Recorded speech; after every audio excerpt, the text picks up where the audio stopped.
নিজে কোনো প্রমাণ রাখবে না বলে ফোন থেকে মেসেজগুলো ডিলিট করে দিলে তুমি। এ বাড়িতে এত ক্যালকুলেট করে কেউ কোনোদিনও কাজ করেনি, আজও করবে না। তাহলে এই সাব্যস্ত হলো তো যে সব দোষ আমার। এরপরে আর অন্য কি কথাই বা বলা যায় বল? আসলে কি বলতো, এটা আমার কপাল। সবসময় আমাকেই ভিকটিম হতে হয়। বারবার তুমি আমাকে প্রতিশ্রুতি দাও যে তুমি আমাকে ভুল বুঝবে না, কিন্তু বারবার তুমি আমাকে ভুল বোঝো। এটাই বোধহয় আমার ডেস্টিনি, জানো?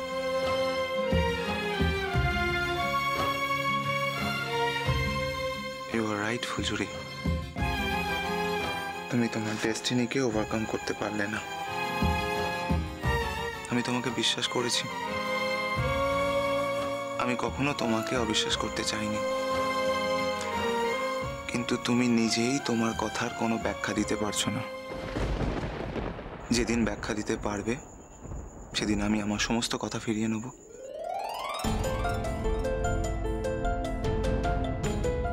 আমার সাথে তো তোমার কোনো শত্রুতা নেই যে তারপরেও আমি আমার কথা স্টিক করে থাকবো।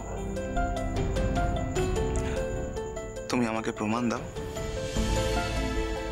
তারপর আমি তোমার সব অভিযোগ মাথা পেতে মেনে নেব, কিন্তু তার আগে নয়।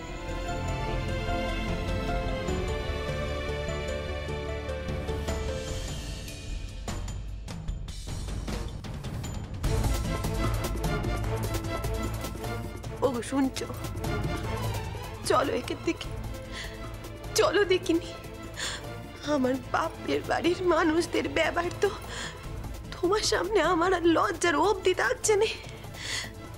চলো।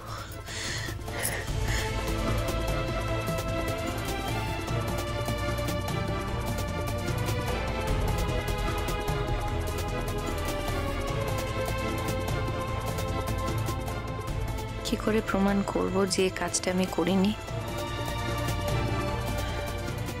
জিসাস প্লিজ তুমি আমাকে একবার বলে দাও। কিন্তু এই কথাও তো সত্যি, আমার ফোন থেকে এরকম একটা মেসেজ গেল কি করে?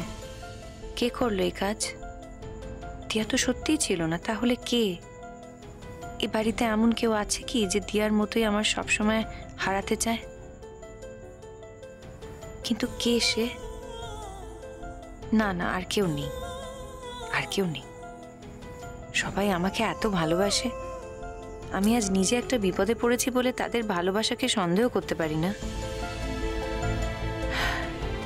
ঈশ্বর, তুমি আমাকে পথ দেখাও, কোন পথে আমি আমার জীবনের উপর এসে পড়া এই চূড়ান্ত মিথ্যেটাকে প্রমাণ করে দিতে পারি।